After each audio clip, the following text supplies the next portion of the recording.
नमस्कार प्रेक्षकांनो, तारिणी मालिकेच्या आजच्या भागात एक अत्यंत धक्कादायक आणि जबरदस्त वळण आपल्याला पाहायला मिळते। जो युवराज खांडेकर आत्तापर्यंत जेलमध्ये होता, जेजेच्या तावडीत होता, तोच युवराज आता पुन्हा एकदा खांडेकर कुटुंबियांच्या घरात मात्र प्रेक्षकांनो निर्दोष मुक्त होऊन परतलेला आहे।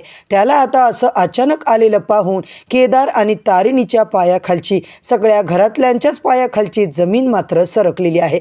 आता मात्र युवराजने घरात आल्या केदारला चांगलंच आता चिडवायचा प्रयत्न केलाय। आल्या तो म्हणतो, काय हेल्पर म्हणून आता इकडे त्याने चक्क त्याला चिथवलेलं असतं। प्रेक्षकांनो, घरातलं वातावरण मात्र आता तापलंय आणि दुसरीकडे आत्तापर्यंत तारिणीने ज्या हिमतीने युवराजच्या विरुद्ध स्टेटमेंट देऊन त्याला जेलची हवा खायला लावली होती, तिचा तो सगळा प्लॅन मात्र फ्लॉप झाल्याचं दिसतंय।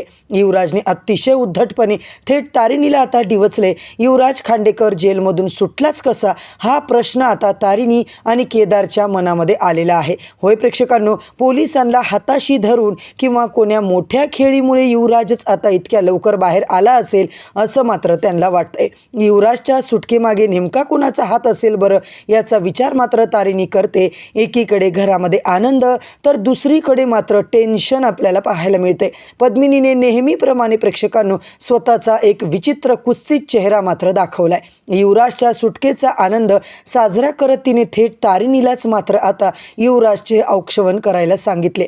पोलिसांनी तुझ्या स्टेटमेंटमुळेच त्याला अटक केली होती ना संशयित म्हणून, आता त्याचं औक्षवण सुद्धा तुलाच करायचे, अशी जबरदस्ती मात्र प्रेक्षकांनो पद्मिनी आता तारिणीवर करत असते। निशिताने देखील आता पद्मिनीला सपोर्ट केलाय आणि पद्मिनीचे वागणे खरंच कितपत योग्य आहे। तिने आता स्वतःच्या घरच्या सुनेला असं सगळ्यांच्या समोर इतकं अपमानित करणं आपल्याला तर अजिबातच पटत नाहीये। आता मात्र प्रेक्षकांनो सगळ्यात मोठा कन्सर्न हाच आहे की स्वाभिमानी आणि कणखर आपली तारिणी बेलसरे ही या परिस्थितीला कशी काय आता सामोरी जाणार आहे। ती पद्मिनीचं ऐकून त्या गुन्हेगार युवराजचं खरंच आता वेलकम, त्याचं औक्षवण करणार का, की परत एकदा तारिणी मात्र आता एक नवीन झटका या युवराज आणि पद्मिनीला देईल आणि त्यांना त्यांची जागा दाखवून देईल। केदार आता तारिणीच्या पाठीशी ठामपणे उभे राहिलेला आपल्याला पाहायला मिळतोय। होय प्रेक्षकांनो, केदार तारिणी मिळून जेजेला आता बोलून नेमकं काय पुढचा प्लॅन, पुढचा नेक्स्ट मूव्ह काय असणार आहे हे मात्र आता ठरवताना